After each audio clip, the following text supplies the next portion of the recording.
According to an exclusive report from the Atlanta Journal-Constitution, Fulton County District Attorney Fani Willis has said that her announcement on whether or not Trump and his allies would be indicted would come between July 11th and September 1st. The development came with a warning to local law enforcement, asking them to be ready for, quote, heightened security and preparedness, because her announcement, quote, may provoke significant public reaction. And I'm not saying for sure that that means that we'll see an indictment, but that's not exactly the language that's used when you're not seeking an indictment. D. Willis's letter to the Fulton County Sheriff read, "Please accept this correspondence as notice to allow you sufficient time to prepare the Sheriff's Office and coordinate with local, state, and federal agencies to ensure that our law enforcement community is ready to protect the public." And her letter to Atlanta's Chief of Police and Director of the Atlanta Fulton County Emergency Management Agency read, "We have seen in recent years that some may go outside of public expression of opinion that are protected by the First Amendment to engage in acts of violence that will endanger the safety of those we are sworn to protect. As leaders, it is incumbent upon us to prepare."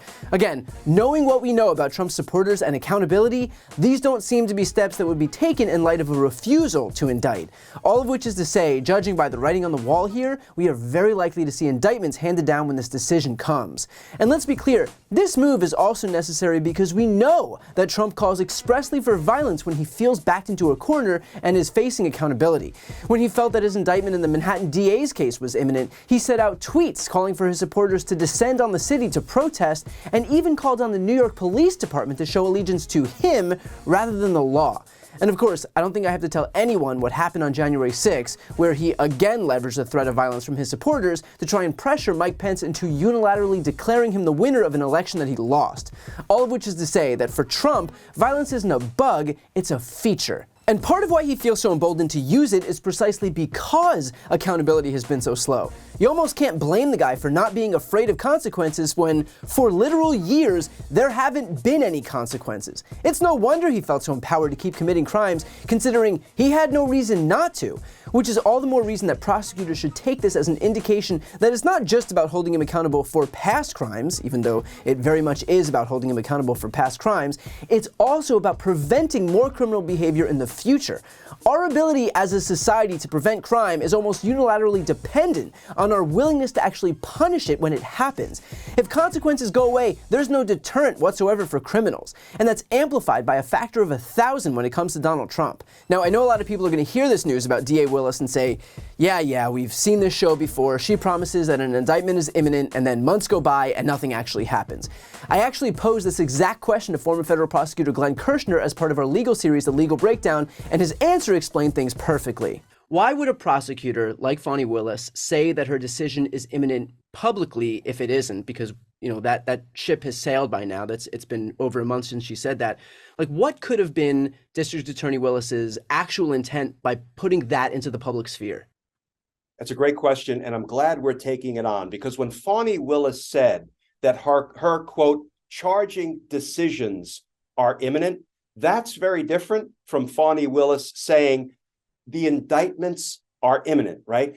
And I think the way it landed with us, it landed with me, is, oh, that means she's about ready to indict. Well, not necessarily. Here's why she may have, carefully chosen her words, that her charging decisions were imminent. We learned from some of the grand jurors who have given interviews that they recommended that upwards of a dozen or more people be indicted. One of the grand jurors recently said, it's going to be massive. It's going to be massive. The grand jurors said it twice, so I'm going to go out on a limb and say it's going to be massive. Yeah. So when Fani Willis announces my charging decisions are imminent, what is she doing?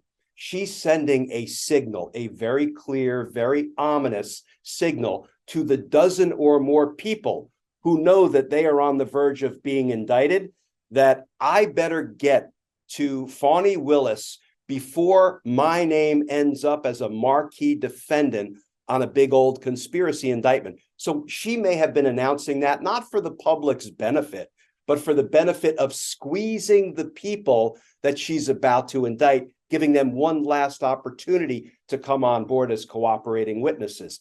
Now, I do think we're growing antsy, and it may be another few weeks, who knows, before we actually see the indictments. But I really do think she was doing that for tactical advantage, not for public relations advantage. In other words, when Fani Willis said that her decision to indict was imminent, we out here in the public took that as a message to us. But Fani Willis isn't concerned with us, she is concerned with her own investigation. That message was a shot across the bow to other witnesses, basically telling them, hey, it's now or never. You're about to be indicted, so you can either take your impending fate or you can cooperate, but it's happening, so you either gotta shit or get off the pot. And we won't know if any or how many of these witnesses may have opted to cooperate with her until we see the charging decisions, but this is one of those instances where I think it's actually okay for us out here to wait, because this time is being taken to build a stronger case, and so long as that's what's happening, I'd rather this be done right than done quickly, and I think those watching would most likely agree. And of course, let's remember that this isn't the only case that Trump is contending with right now. He's also dealing with the already handed down indictment in the Manhattan DA's case regarding Stormy Daniels and the hush money payout.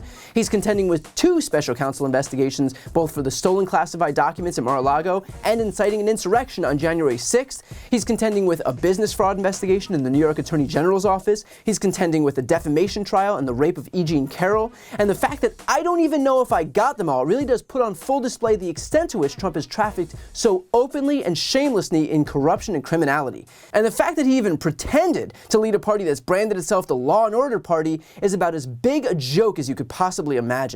So if you're wondering why Trump is running for president again, sure, he wants the power, sure, he wants the attention, but what he's really looking for is a get-out-of-jail-free card. He needs to insulate himself from the avalanche of legal accountability that's coming his way. And he knows full well that the only way to do that is by becoming president, by having the levers of government there to protect him. That's what he did while he was president, which was evidenced by the fact that Michael Cohen went to prison for the Stormy Daniels hush money payout scheme, and yet Trump himself didn't, despite having orchestrated that for his benefit himself. In fact, Jeffrey Berman, the Trump-appointed U.S. attorney at SDNY, conceded that Trump not being held accountable in that case was the direct result of political interference from other Trump appointees who ordered prosecutors to end their investigation.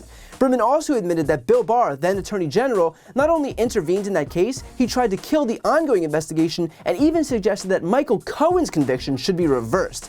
And that air of invincibility isn't just what Trump wants, it's what Trump needs as he stares down the barrel of a barrage of impending indictments coming his way. So good on Fani Willis for continuing to do the work necessary to hold Donald Trump accountable, and hopefully her moving forward aggressively to defend the rule of law will serve as a message to other prosecutors and investigators that pursuing justice quickly and decisively is not only important to hold them accountable for past crimes, it is crucial in terms of preventing future ones. And if we know anything about Donald Trump, it's that he won't hesitate for even a moment to commit a crime if he thinks it'll redound to his benefit later. So let's make sure that he knows that from now on, if he wants to break the law, he'll pay for it every single time. Before you go, I need your help. I'm right on the cusp of hitting 2 million subscribers, so please help me grow this channel so the progressive media ecosystem grows by hitting the subscribe button right here on the screen. I also started a Spanish channel so we can finally start regaining some of that lost ground among Spanish speakers, so if you want to help support those efforts, you can hit that subscribe button. And finally, if you listen to podcasts and you want to support mine, you'll find a link to that on the screen as well. Thanks so much for watching.